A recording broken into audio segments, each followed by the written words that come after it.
Hey Internet, Randy from Puff It Up here. I'm going to be showing you how to take the screen out of your Flowermate vaporizer. If you have one of the older versions of the Flowermate with the logo written across the front, then chances are you have an internal screen that is inside the chamber. Originally, these were meant to never be removed. However, they do restrict the airflow. The newer versions have much wider holes, much better airflow, so replacing this will make your vaporizer a whole lot better.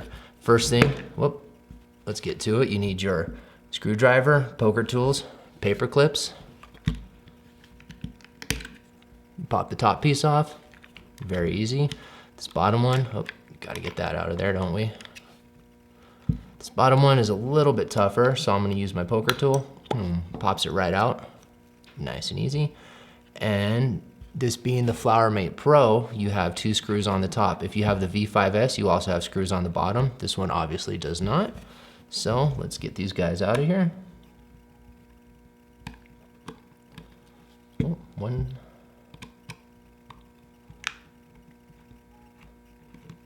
Boom. And the second one, easy enough. So these buttons will get in the way of the chases when you're pulling this out, and it can cause some damage. So make sure they're facing down so they don't interrupt. I stick my finger right there in the port and just pull it right out. See, real simple. And as you see, all the buttons and everything just falls out to the bottom. So we'll deal with that later. Now right here, you got your ceramic chamber and your 2 silicone cushions, one on top, one on bottom. Keep in mind, this chamber is glass. So if you break it, that is not covered by warranty. We'll slightly just maneuver the chamber out just a little bit. You can pull it out all the way, but you really don't need to. You just need enough room to get to those little holes.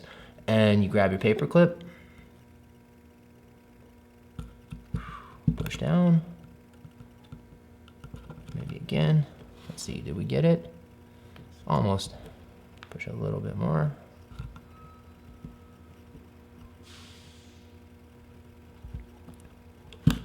Oh, knock it sideways.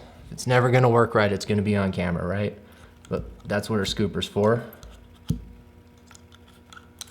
Just fishing it out. Now if you look at that screen compared to the other screens, the air holes are just surprisingly small. So push it back, really easy to do, even if you completely pull it apart. It's always good to check the top, make sure the silicone isn't oddly placed in any area. So we'll set that down, go back to our casing, pull the top piece out, which I should have done at first. Get our buttons back in there. Get the other buttons. Got to face those down so you won't see them on camera. Get the screen back in place. Very simple to do. Grab this guy. Slide it back in. Always double check those buttons. Make sure they fit right. If they do, get that top piece back on. Get some screws in there.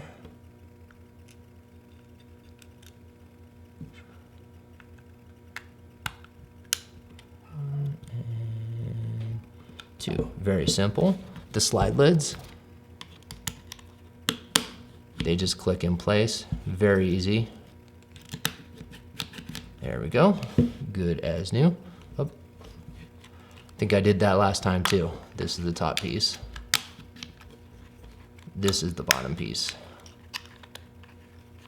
Got it, a little loose there. Squeeze it in, makes it fit a little bit better. All right, so that is done. Now we got our chamber that has no screen in it. That'll increase the airflow. You can drop in one of the newer screens. The new screens are meant to come in and come out, so you can clean them much easier than before. There we go. And the mouthpiece. That screen in there has got to go as well. So that's a little easier. Just slide that one out. Look at that, that is a real significant difference when you consider the airflow that can come through those 2 screens. So drop that in there, make sure it fits nice, screw it back in, and you are good to go. Hope that helps.